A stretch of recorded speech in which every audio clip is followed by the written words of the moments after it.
ပျော်ရွှင်မှုဆိုတာပတ်စံနဲ့ဝယ်လို့မရဘူးဒီစကားကိုကျွန်တော်တို့ခဏခဏကြားဖို့ကြမှာပါဒါပေမဲ့တကယ်ပဲမှန်ရဲ့လားပတ်စံမရှိဘဲနဲ့ရောကျွန်တော်တို့တကယ်ပျော်နိုင်ပါမလားတကယ်တော့ငွေကြေးဆိုတာကျွန်တော်တို့ရဲ့အခြေခံလိုအပ်ချက်တွေအတွက်အရန်ကိုရေးကြီးပါတယ်စာဝတ်နေရေးပြည့်စုံမှလားစိတ်ဖိစီးမှုကင်းပြီးအေဂျင့်တဲ့ဘဝကိုစတင်နိုင်မှာပါသူတည်တနာတွေအရဝင်ငွေပမာဏတစ်ခုအထိတော့ပတ်စံကပျော်ရွှင်မှုကိုတိုးလာစေပါတယ်ဒါပေမဲ့အဲ့ဒီတတ်မှတ်ချက်ကိုကျော်လွန်သွားတဲ့အခါငွေပိုရလာတိုင်းပိုပျော်တာမျိုးမရှိတော့ပါဘူးဘာလို့လဲဆိုတော့ပစ္စည်းအတစ်တွေဝယ်တဲ့အခါရတဲ့ပျော်ရွှင်မှုကခဏတာပဲခံလို့ပါဒါဆိုပတ်စံကိုဘယ်လိုသုံးရင်ပိုပျော်ရမလဲပထမနီးလန်းကတော့အသေးအကျုံတွေကိုဝယ်ယူတာပါခရီးသွားတာအတစ်အစမ်းတွေတင်ယူတာက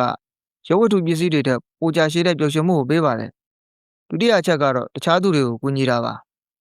ကိုယ့်အသက်ကြီးသုံးတာတဲ့သူတစ်ပါးအတွက်ပေးကမ်းတာကစိတ်ရှည်နှံ့မှုကိုပိုရစေတယ်လို့စိတ်ပညာရှင်တွေကဆိုပါတယ်တတိယကတော့အချင်းကိုဝယ်တာပါကိုမလုပ်ချင်တဲ့အလုပ်တွေကိုတခြားသူကိုလောက်ခံခြင်းအပြင်ကိုချစ်တဲ့သူတွေနဲ့ဖြတ်သန်းဖို့အချင်းပိုရလာပါတယ်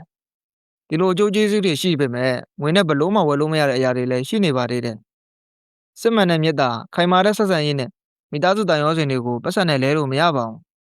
စိတ်ရဲ့ငြိမ်းချမ်းမှုနဲ့ဘဝရဲ့ရွယ်ချက်ကိုလည်းဘယ်ဈေးဝယ်စင်တာမှဝယ်လို့မရနိုင်ပါဘူးအချို့အပြင်ပြောရရင်ပတ်စံကပျော်ရွှင်မှုစီသွားတဲ့လမ်းမှာအရေးပါတဲ့ကိရိယာတစ်ခုပါကားတစ်စီးသွားဖို့စီလိုအပ်တယ်လို့ဘဝမှာအဆင်ပြေဖို့ငွေလိုအပ်ပါတယ်